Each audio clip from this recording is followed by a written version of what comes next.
Thank you, everyone, for joining in. So you came to hear, I have a device, now what?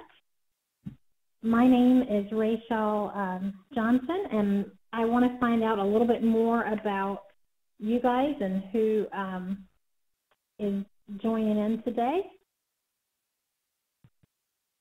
So if you'll go ahead and let me know who's here. And while you do that, I'll tell you a little bit about myself. I am an assistive technology consultant or specialist for a school district in South Carolina. I am the assistive technology, one of the team leads for a district. And my history and background, of course, is in speech-language pathology. So I see that so far we have 22 speech therapists or pathologists who have joined. I see we have some OTs. Welcome, welcome. And so I work closely with OTs and PTs for assistive technology consults and evaluations. And after working in speech for a number of years, I switched over to doing just assistive tech. That's my passion. One of my specialty areas is eye gaze evaluation and treatment. But I've worked the whole gamut of assistive technology, including AAC, with pediatric neuro and adult neuro patients to ALS to just to anything and everything in between. So I'm really excited to talk to you all today about once you have a device, now what? Because oftentimes we focus on that evaluation and in obtaining the equipment. Sometimes it can be just a struggle to do that. So now what? So thank you all for joining in. And I see that we have the majority of SLPs make up the majority, but thank you all for joining in. I see some teachers and also family members. I think that's great. And AT specialists. If you have marked other, please in the comment box, let us know who you are.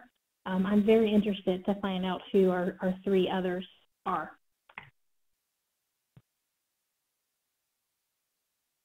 Okay. So here's my personal email, and this is also going to be provided in the notes, so you don't have to write it down. So in this presentation today, we're going to investigate and dispel AAC myths involving AAC treatment. We're going to identify and investigate some helpful treatment strategies, identify 3 ways to use AAC beyond requesting. So here we go. We're going to first take a look at some treatment myths. So I want to hear from you all what your opinion is, true, false, on some of these questions. So what happens with the device in treatment or at school or at home stays there. Kind of like what happens in Vegas stays in Vegas. Is this true or false, yes or no?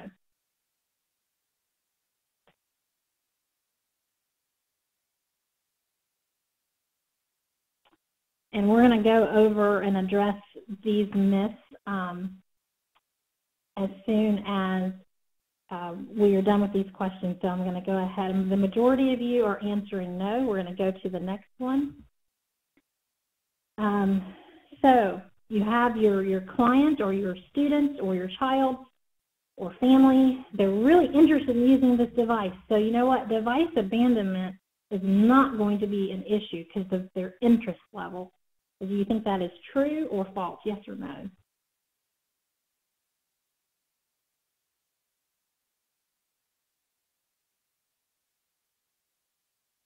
Okay, so the majority of everyone is answering no to that question. Okay, last poll, communication, and I'm really talking about increasing language skills, maybe through category identification or through drills. That comes first and foremost in treatment. It's important for me to get them communicating through drills. That's going to help the most. Or is that the most important thing? Yes or no? Okay. So the majority of you are saying no. I do have a little bit more answers for yes for this question. So we're going to address those 3 thoughts as we go over the myths. Okay.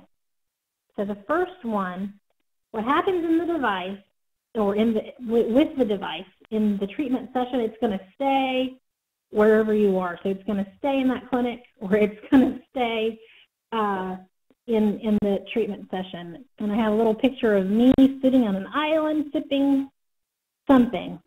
And that's to say that this is a myth.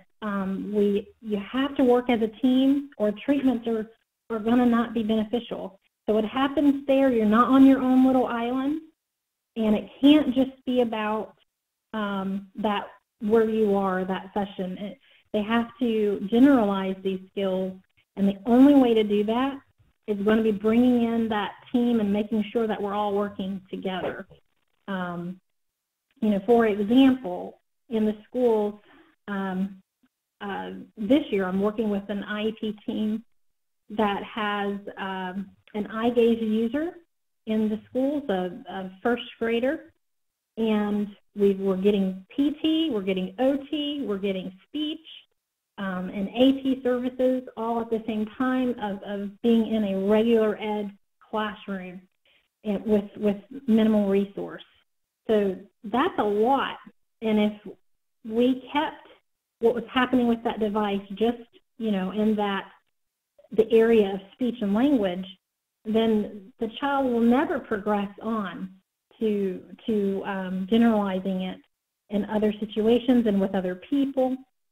And so it's helpful to see what the team needs. And we discovered that in PT, while she's in her walker or stander, her walker, she needed, or gait trainer, I guess, that's a perfect time to actually navigate around the school building and have a conversation with someone on the way.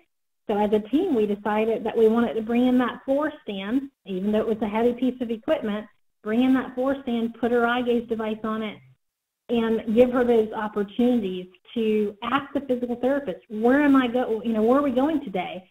Or I want to do this, give her some autonomy there.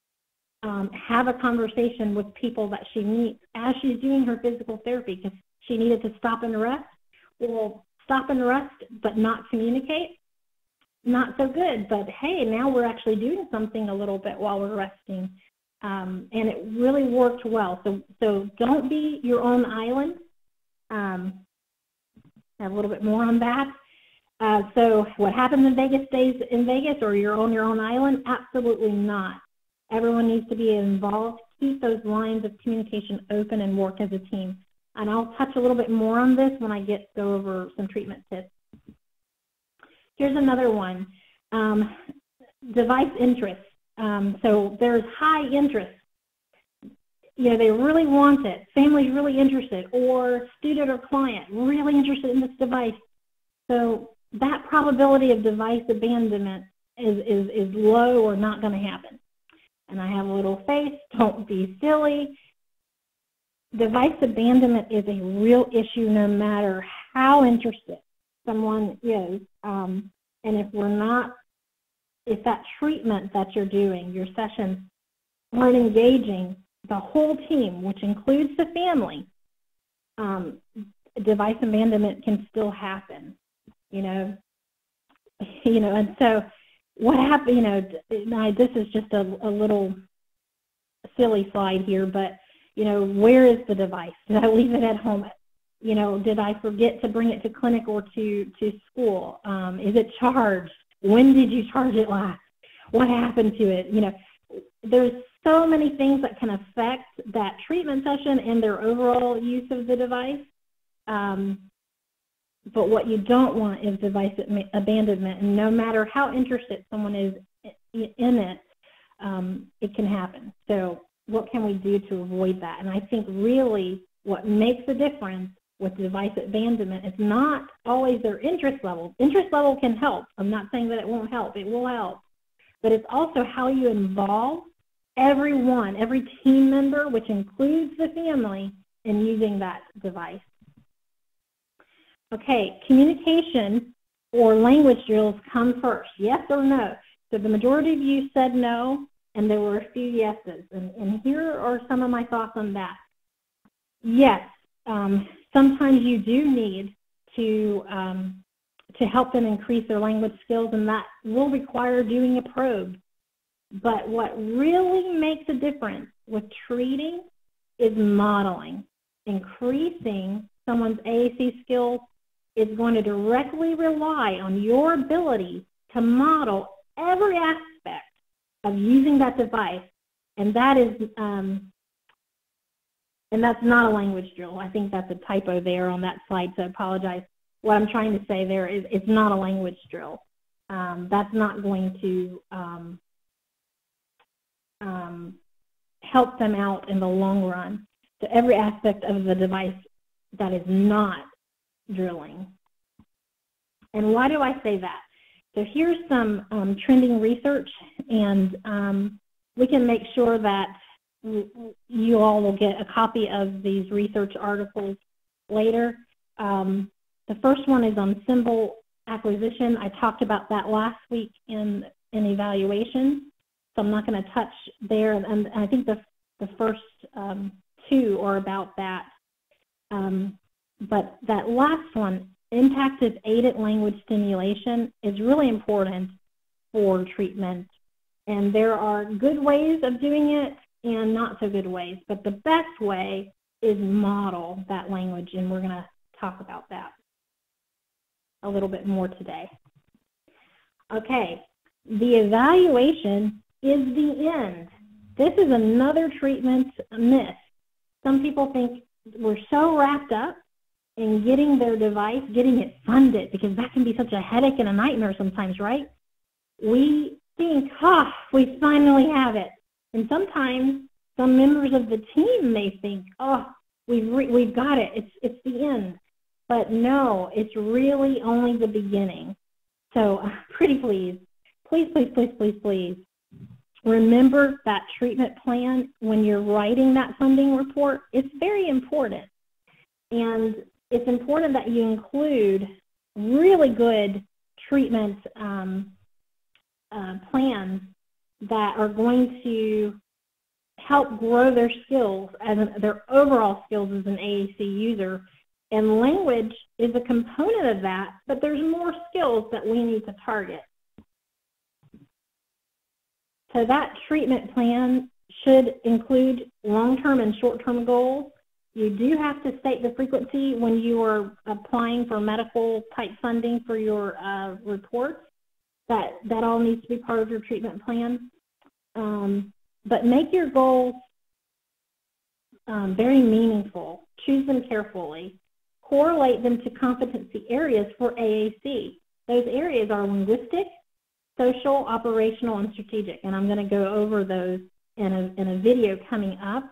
But quickly, linguistic is their language with the device. Social is their ability to interact socially while using the device.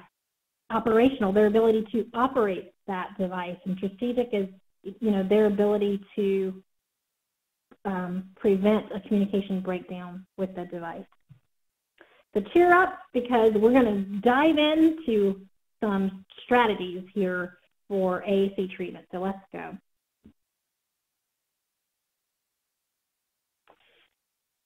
So AAC treatments and tools.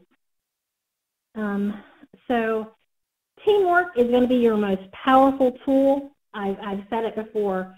Communicating with your team and remembering that the team includes family. So one thing that I have found very easy to do is a communication log.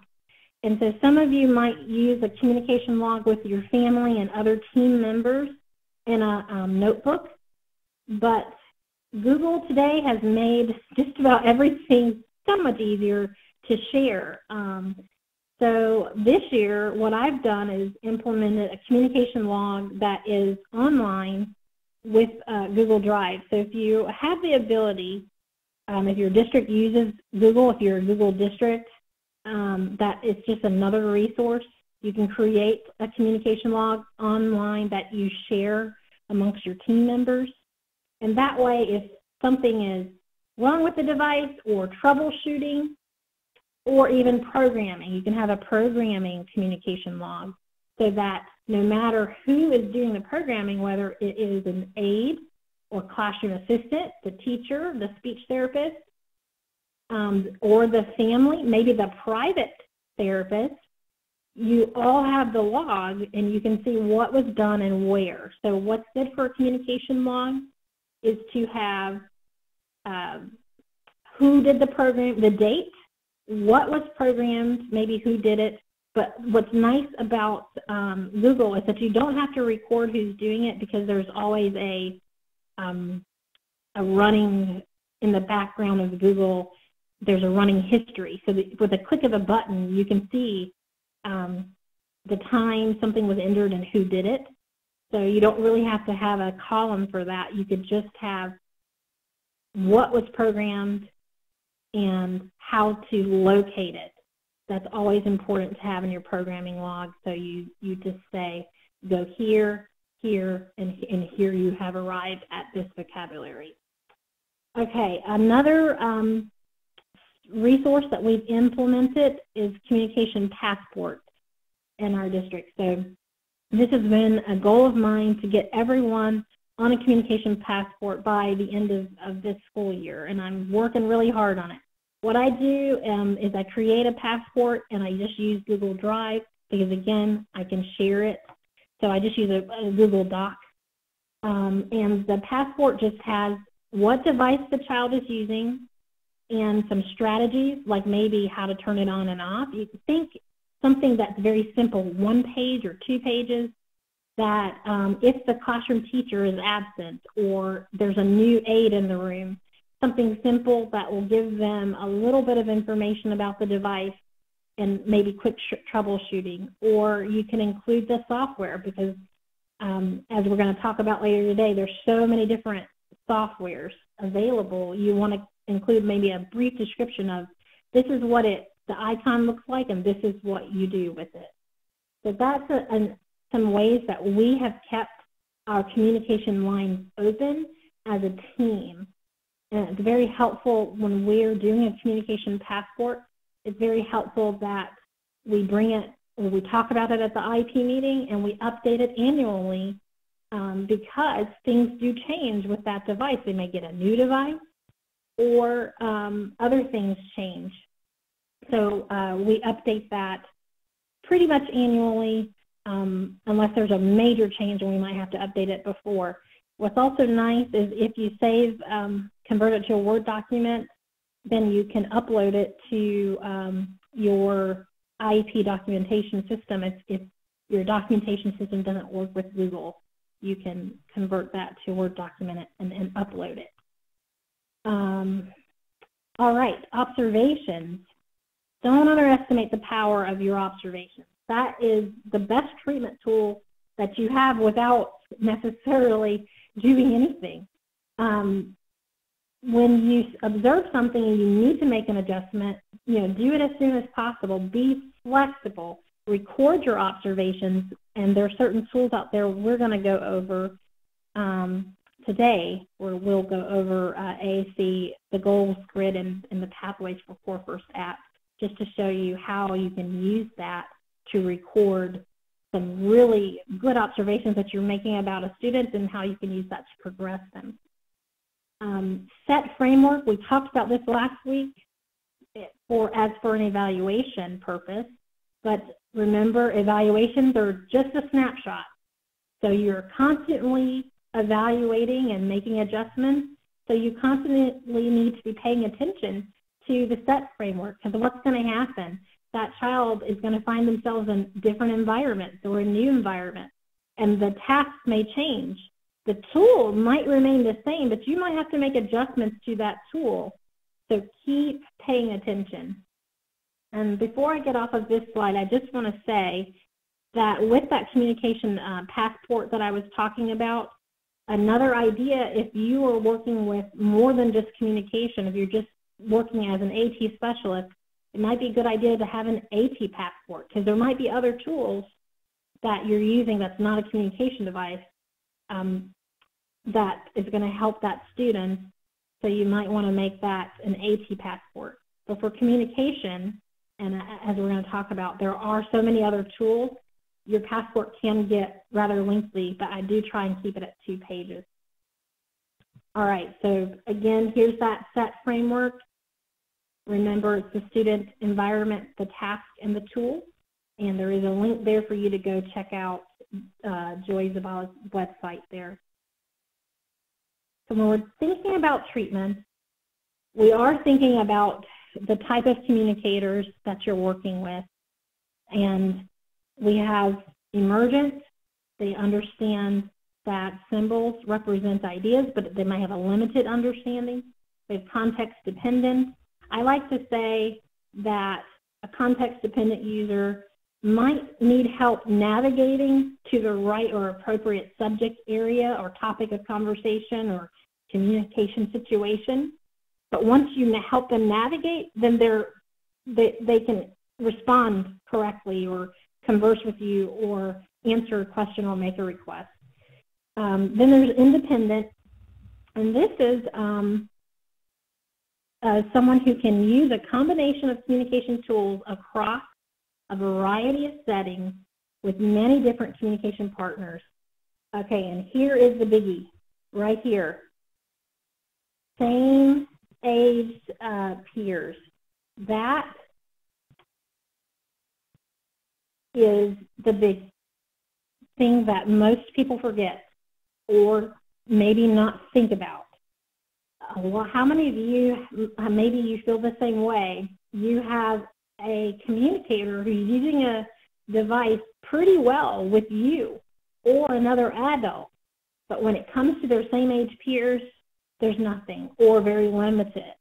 That's because we don't pay enough attention to that. So if you feel that way, what can you do differently? Maybe you need to, maybe you have been pushing for individualized therapy. Maybe you need to think about treatment with some group therapy included, or if they're doing really, really great with you independently, maybe you need to switch over to group therapy. I just came from an IT meeting where we did that today. So, so it gives them a little bit more opportunity to practice, because guess what? If they can use their communication tools with you, the therapist, or with the OT, or with the PT, or with their teacher, and that's it, they're still not an independent communicator until they're able to do that and communicate with their same age peers. All right, we're going to keep going. All right, so the first tool that we're going to look at is Pathways for Core First. And this is a free app. I like it because it's easy to use. It helps you model language and expand language, because we want to do beyond requesting, right? We don't want to just, I want candy, or I want the iPad, and that's it, because we have to move beyond that. It's a great treatment tool. It's free, and it's very easily to adapt to any device. So let's take a look at some of the things that we're going to see when we take a look at the video. And let's see. So our competency areas there, we're going to take a look at that and the ability level. And I'm wondering if my link is somewhere else, because I think the next slide, this is your video. Okay. We're going to watch a video about this tool. Okay, we're going to take a look at Pathways for Core First. And last week when I showed you this app, we were talking about it in the sense of doing an evaluation, which is a great tool for that. But it's also a good tool for treatment plans and actual treatment skills and lessons. So once you're in the app, you would select a student's name. You can input, I think, as many students as you like. I certainly have probably 30 or more in here. You'll see your student's name at the top left Mine says student because this is just a example. When we go to down on the menu bar, which is on the left, you'll see the last thing is goals grid, and this is the screen that we're currently on. Now this goals grid I love. It's very well researched, and you can see at the bottom of the white space here, it does have exactly where they got their research. Another reason why I like this tool is because you don't have to be an owner of a Tobii Dynavox device to use it. Of course, it was written to help with the software Snap Plus Core First, but really it's a tool that's going to help anyone become an independent communicator. And so it looks at a total of 114 skills across these areas of becoming an independent communicator. So there's linguistic, that's their language skills while using their device. Operational skills, that's how they operate their device. Social is their social language while using their device. And strategic is their ability to cope with or prevent communication breakdowns using their device. And then on the side here, on the left, you have the green, blue, purple, orange, and salmon colored descriptions of the type of communicator they are. Now, in my example, I gave you 3 types: emergent, context dependent, and independent. And here you see there's some transitional ones added in. I love this because there's always going to be some type of middle ground. And so this really, if you use this tool more than once and you use it over time, you're really going to be able to see the progress while you're doing your treatments. And you're actually going to be able to, especially if you're recording your observations with a tool like this, you're going to be able to show the progress to the team or parents that you're working with. So let's just quickly take a look at the tool and give you some examples of how it works. So with the score, when you go into a section, I'm in the linguistic, and you update MET, then it's going to automatically update your score. You see that? Okay, it updates your score. When they have not met something, you have 2 options. You can leave it blank, or you can, as I have done in the 3rd goal here, I've clicked working on it, and so that helps my eyes hone in on the skill that I want to be working on. What's nice is that there's always a lesson plan paired with it, and we're going to take a look at this lesson plan. And I'm going to say, in order to meet that goal, they really need to be using object names. And again, we're doing more than just rote drill of, here's a picture of an object, give me the name. And how do we do that? How do we expand that? Also, you're using more than just requesting. It's not just about I want chips versus cookies. So expanding vocabulary. I'm going to hit the eyeball and view the lesson plan. And here we go. It starts off with things that you need to prepare for your lesson.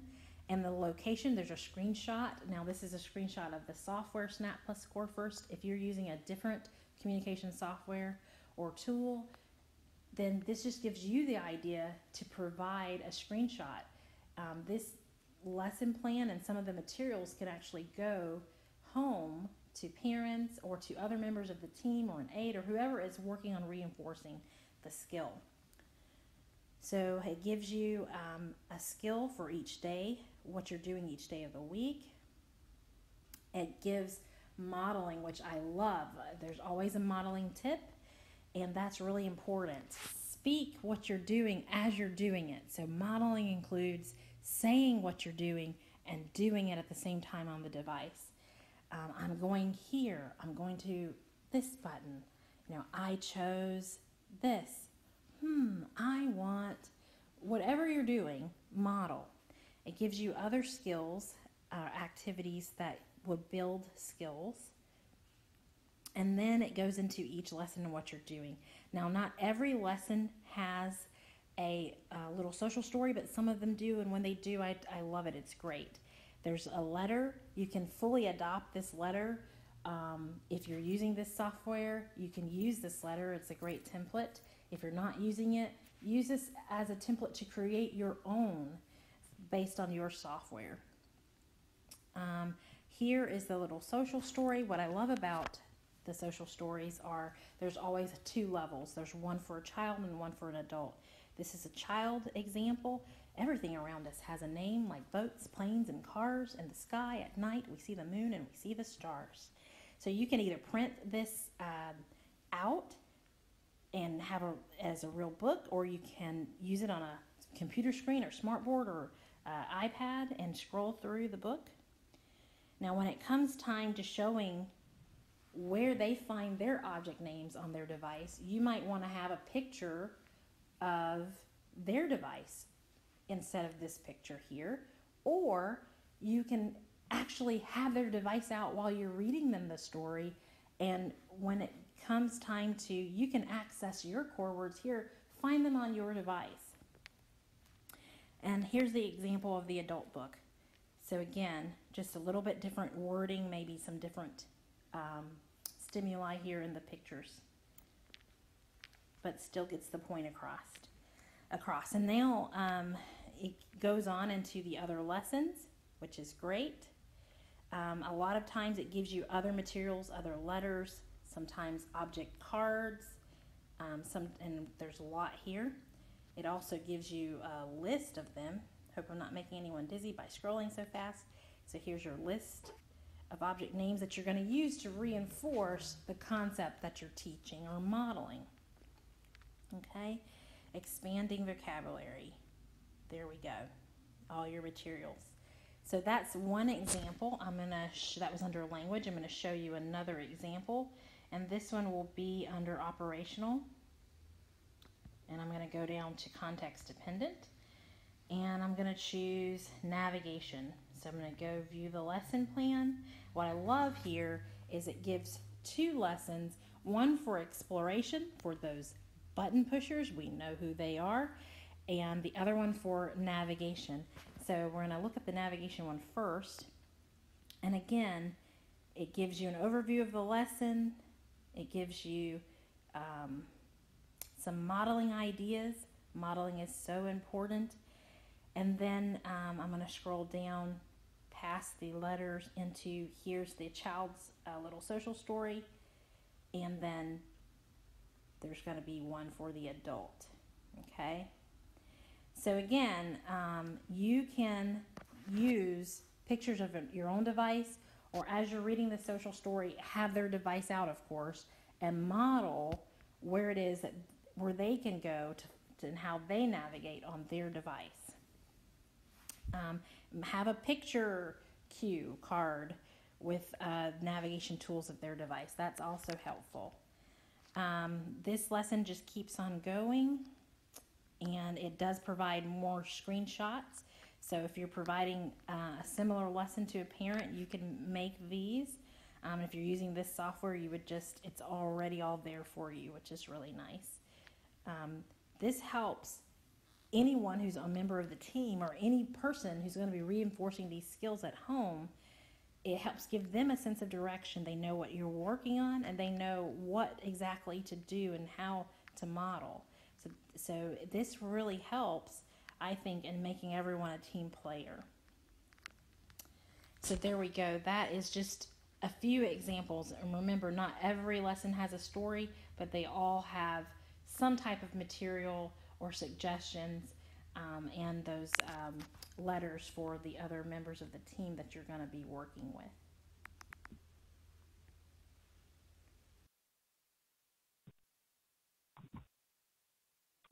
Okay, so that was a really rather robust tool, but very helpful. And again, you can use it despite no matter what device you're currently using with your client or student or patient. So someone asked a question, can I email a sample of the communication passport? I will be happy to show you a sample right now, I'd rather you design your own because you have to make it per student, but you can Google the idea just in case someone else out there has a different idea than the way I set it up. But here we go. I'm going to share my screen with you. And so here's an example of one. And you just put the communication device, like a picture of it is kind of how I start, and I just give some tips here on how to turn it on and off. If it has anything special about it, I usually put it on this side here. I give them a screenshot of the software so that when they turn it on, they know what they're supposed to look for.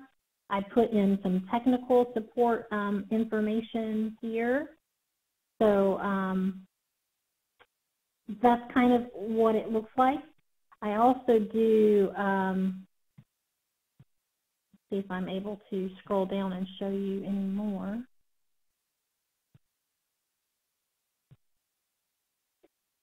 Let's go back into it one more time. Okay, so if I scroll down, I include what am I learning to do, what can I do on my own. I include what do I need help doing, and I kind of write it as if I am the child.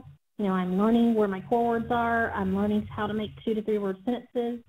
I need a lot of modeling to do so, so I kind of write it as if it's the child talking. If there's any additional software, I tell them what it is, and I usually put a picture of what it looks like.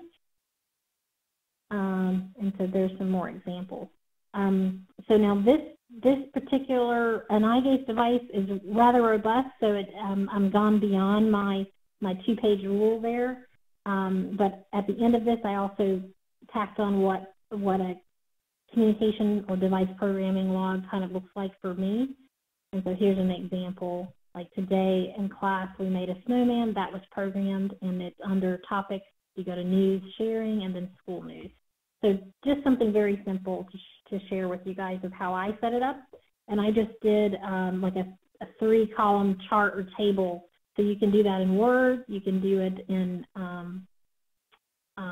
Google Docs for the log. And then for the passport, it was just a 2-column chart. So we're going to move on to, oops, if I start back at the beginning, let's catch up. We're going to move on to another treatment tool.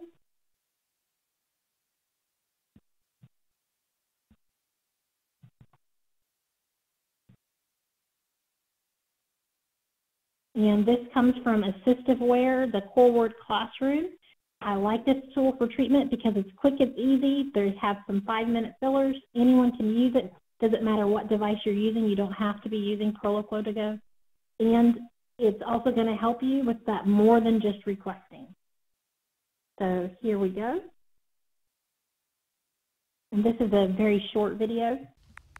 Okay, another tool that I like is from AssistiveWare. And in the presentation, I do give you the exact link that I'm showing you now. It's under the resource list. So here we are. When you click on that, you will come to this page. And if you just scroll, there will be AssistiveWare Core Word Classroom, and you click there. And this is what you will see. Now, again, it's another tool that even though it's made by AssistiveWare and it's using Proloquo to go, you do not have to be an owner of that application to use their resource here. And I didn't click hard enough. Okay, so once you click there, this is what you'll see. Announcements, getting started. There'll be some PDFs of Core Word boards that you can download, Core Word planners, 5-minute fillers, and Core Words at home. There's other strategies and resources. I like the 5-minute planner, so I'm just going to click there and show you 5-minute fillers. I'll click there and show you what an example of one. We'll just go to Mr. Potato Head here. So got 5 minutes. here it is. So Mr. Potato Head, you just click on the PDF here and open. And here is a 5-minute filler. It breaks down all the core words you can model. It breaks down needs and wants, giving information, and social interaction. So really that's more than just requesting, and you are really modeling what to do with their device, and how to get that language across. That's more than just give me an eye, I want a nose.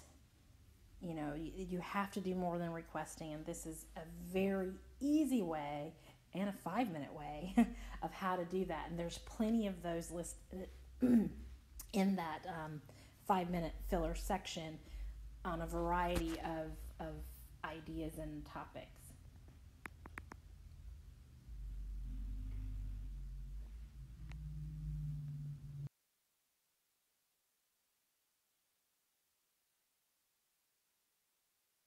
Okay, so we're going to move on to talking about some more tools. So those were free, and it's always good to have free tools. So we're going to keep going with device now what. So some things that I like to remember in treatment. So the first thing is don't forget literacy. That is one of the biggest treatment tools when it comes to being an independent communicator. That is so helpful if you have literacy-based treatment. And so I do individual treatments and group treatments. I do co-treatments with OT and PT. So when we're doing a co-treatment group, and it is an AAC group, and I do mean group, and that is hard to think about when Johnny has this device, Susan has this device. I might have someone doing a touch device, someone has an iPad as their communication device, someone has eye gaze. I have one group where there's 3 different devices and 2 of them are eye gaze. So it is possible, but literacy really, really helps tie it together, and also it helps strengthen those skills. So one company that we're going to look at today, of course, is AbleNet. And then we're going to go back to this slide. So I'm going to try my best to show you, to go over all of these tools. So we're going to go to the next slide, and we might come back to this one. So this is a 4-minute video about kind of how you can use different tools with that communication device and increase their literacy, but also you're going to increase their skills as an independent communicator as well. All right, let's go ahead and get started with our remarkable idea for Better Breakfast Month. What we're going to do today is we're going to learn about healthy eating. So what we've done is we've picked out a book to teach us about healthy eating and nutrition. So we have a hard copy of this book here, and we have a digital copy on the iPad as well as the laptop over there.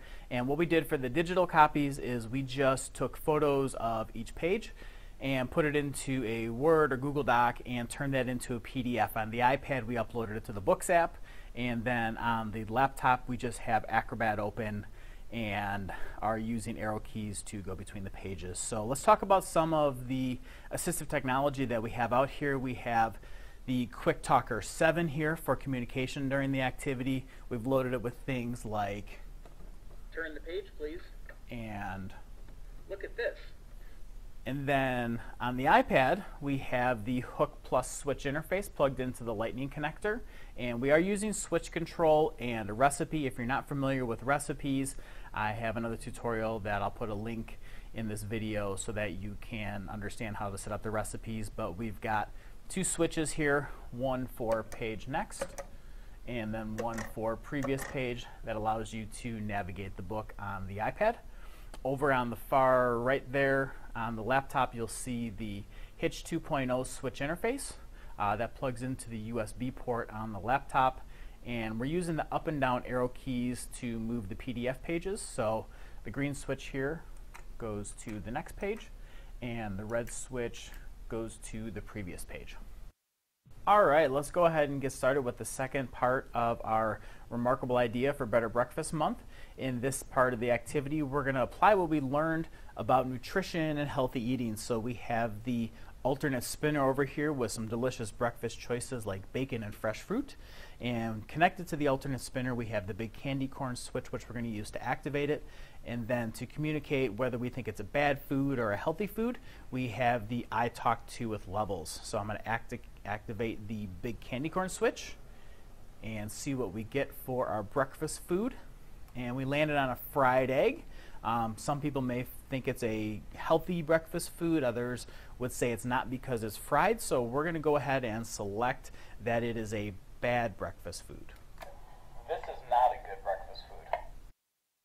All right, we've made it to the third and final part of today's remarkable idea for Better Breakfast Month.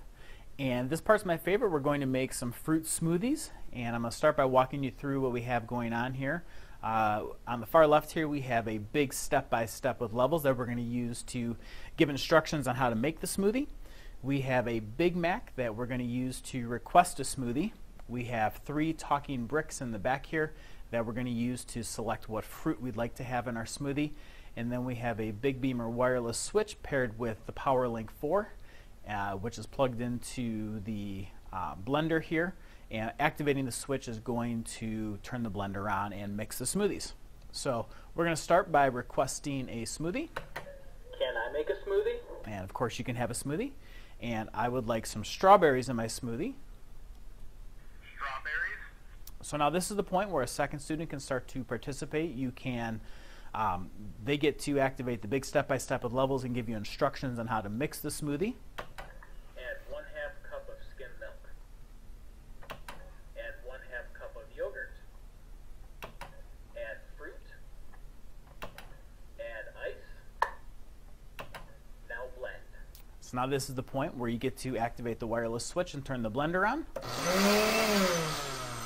So once the smoothies are properly blended, go ahead and hand them out to the students, and everybody gets to enjoy a nice little treat and kind of cap off the celebration of Better Breakfast Month. So we hope that you've enjoyed this remarkable idea and have learned a couple new ways to integrate assistive technology into your activities.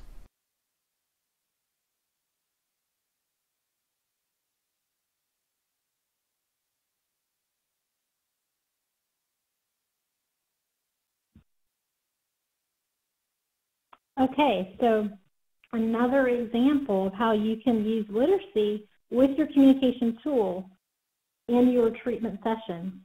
And what I might do is don't be afraid of combining your tools. So you have their device. Could be from one company. You have the tools like from AbleNet. That's from one company. You might use Tobii Dynavox or some other tool to add in. An example, I'm going to go back to this slide so that I can kind of, as we're winding down here, keep up with what we are doing. I'm just going to check off as we go. An example is this board maker activities to go here. I'm going to show you that. It is, as far as I know, it is free. So I'm going to share my desktop with you once again. You go to, and I've given you the link in the slides, board maker activities to go, and you can kind of see that they're in units, they're leveled, and so maybe you are, and you just go to download now, I think, and follow the instructions. It may require you to register for free, but you get a little zip drive, a downloadable for you, a little email that allows you to download all of these materials. I'm going to take you through some right now. So with, for example, with that AbleNet unit on healthy eating, I have my life skills food choices from the board maker activities to go. I have a different book here for level 1. I've got a hidden picture activity. There it goes. And it just gives you the instructions on how to do that hidden picture activity. I'm going to show you what the vocabulary activity might look like. And this is paper-based. It's just one example of how to do it. Let me see if I can make that bigger. So here's a definition. Circle the picture that helps you remember the word. Here's a little sentence building activity. So the list just goes on and on and on. You can see there's a book, if I want it, and this book is leveled A, B, and C, and a lot of times they're using real photos, which is nice. So there we go. And again, just a rather robust, I don't have time to show you all of the activities in this tool, but go and check it out. So don't be afraid to combine your tools. So I'm going to keep going here with resources. So we have Attainment Company, so I'll show you that one. And the Attainment Company has a great literacy tool that you can use in your treatments, and I'm going to go to share my desktop once more and just show you. I believe I did provide you with the link, but just in case I didn't, it is, and I might have closed the website. I think I did close the website down. So it's Attainment Company, and the name of the resource is Read and Tell Us. And so you would just go to Curriculum and Literacy. And so this particular one, of course, costs money, but Read and Tell we found is a rather robust program that we have been using that has ready-made simulated stories that's going to help support you using literacy as part of your treatment plan and to increase that communication. Another resource while I'm on my desktop here is Paul V. Sherlock Center of Disabilities. This one is another adaptive literacy resource. They have lots of titles there. You would just use the search box and search for your title. So just for an example, we did Flat Stanley. We found it on this website. This website is free. So if you can't afford to purchase something from Attainment, here's another way of getting adapted books for free. And I'll just show you what we were able to do with the communication device. So it's all about really knowing your tools. So here's an example of what we did with Flat Stanley. So we gave them an opportunity to put Flat Stanley in different places using their communication device. In this case, these students were using eye-gaze devices, and one of these is a touch device. So we used the Boardmaker Student Center, again, along with that adaptive literacy tool, and we used a combination of things to increase their ability to be an independent communicator. So we had Flat Stanley go different places, and if you're familiar with the story, he gets to do different things. We even did letter writing, and they wrote a letter about where they chose for Flat Stanley to go and what he did when he got there. And so how we did that was the Boardmaker Student Center, and I'm going to give you another example. So another unit that we did, literacy unit, was on bones. And so here are some examples of how we did a bubble map. So we're teaching some skills that maybe they're going to use in their general ed classroom, but we have a device user. And so it's language, it's communication, because we're always communicating about something. So there's lots of communication happening while we're doing these literacy activities. But also it's knowing what is available on their device so that you can have a treatment plan that's rather robust and that's going to give them opportunities that they normally might not have. And it's also going to help you know as a team member when that IEP arises, well, what on their device, other than communication, do they need to function in the classroom and participate, be an active, that's a difference than just participating, be an active member of their classroom. What is on their device? So one thing that we have used when it is, when we have an iPad user, or a Tobii Dynavox user, we use the Boardmaker Student Center because the Student Center app is available on their eye gaze device, or it's available on their touch device with Tobii Dynavox, but it's also available for our iPad users because it's an app. And so I'm going to just quickly show you what that bone unit looks like to them. So here we have, they decided to do a bubble map, and then we wrote on the topic of bones in our body. So I will share that with you. So if I go into my activity, on their device screen, they would actually see this. So it's either on their iPad or their touch device or their eye gaze device, and it's completely accessible. They choose their main idea, and they got this pop-up. Now, this particular child, I believe I needed to do some high contrast symbols, so that's why you see some that are different. But this is exactly, what they did. So what was our main idea? Well, our main idea was about bones, and so it populates right there. So they're able to use the tools we're communicating about it, but we're also working toward completing a project or an assignment or helping them with an overall skill. And so that kind of just increases your treatment plan of action, and it's also really helpful to work together as a team when you're thinking of what activities do you want to do like this. So I'm going to go back to our slide and keep going. We're going to take a look at CRIC software next, because writing is also a great tool to use in treatment. And I may not have a time. I'm running out of time, so I will see about being able to show that video, maybe providing you with a link if I can. But if anyone doesn't know about CRIC software, it is, I do have a link to their website. So it's a great writing tool.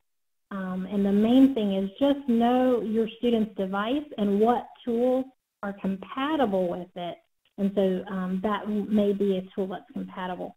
We're going to go on so that I can wrap this up a little bit. Communicative functions are really important in treatment. This particular tool, I have some links to where you can find it. It is a great tool, and this is just one page of this tool, and I love it. It's just from Canada, and it really helps you think about what it is I need to be doing in treatment to make this person an independent communicator as much as possible beyond requesting. So if they cannot reject, if they can't call attention from another room, or when your back is turned, if they can't greet, if they can't comment, yucky, that's cool. If they can't do these things, describe past and future events. If they can't direct your attention or another person's action, if they can't accept, if they can't tease, if they can't negotiate, they are not an independent communicator. Please remember that, and this is what you should be doing in your treatment plan. So I don't have time to show the last video, but I will screen share so that I can show you a little bit about what was in that video. And here we go. So it is, the video that I was going to share is from Tobii Dynavox Snap Core First. When you're looking for a language system, and it doesn't matter if you are using a different one than the one I'm showing you now, what's important is when you're doing treatment, even if it's play, that you give them opportunities to do all the range of those communicative functions. So like I'm going to go into bubbles here, and I got ability to ask a question. Do you want to blow a bubble? I got an ability to direct someone. Hey, get me the bubbles. I have the ability to make a comment. Pop. So when you're playing, you want to make sure that you give them the vocabulary and the language and you model that language, and to be able to do the things that you would do in play that you would normally do if it was a typically developing child with a voice. So they're playing with a car, zoom, zip, fast. You have to create those things. So pop, blow, I puffed it, I blow, I caught it. Things that you need to make sure all those communicative functions are covered. All right, so thank you all for attending. Let me see if there's any final questions. And I'm going to pull back up this screen so that you can look a little bit more at what I have there.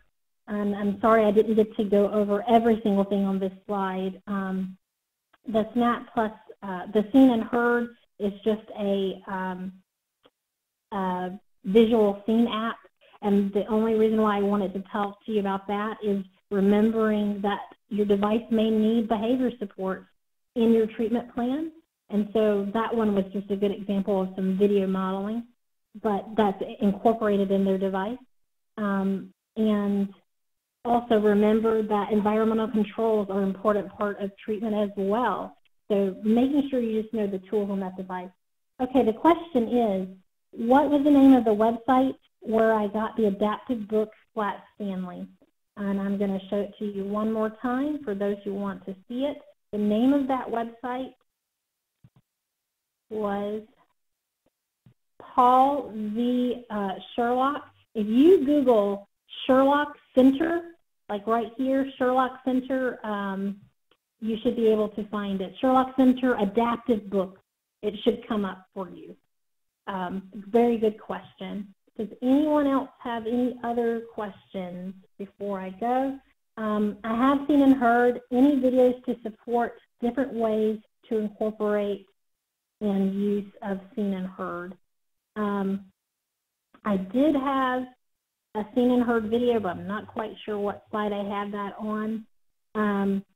So just remember with Seen and Heard, in their sample apps, they do, or their sample pages, they do have some pictures. It's not a real video, but it kind of plays like a video, and you can break down a sequence of the steps like brushing teeth. So just remember that you can create your own, use that as a template. And so I think it says something like, first get the toothbrush or put the toothpaste on, and they can play it. There's a visual timer involved in it. So it says, then brush your teeth for 2 minutes.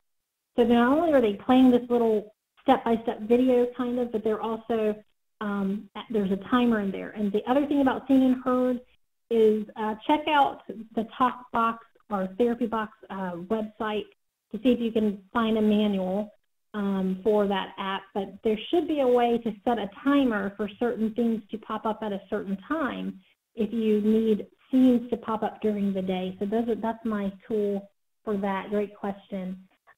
Next one, what was the name of the switch button for the steps of making the smoothie? The switch button.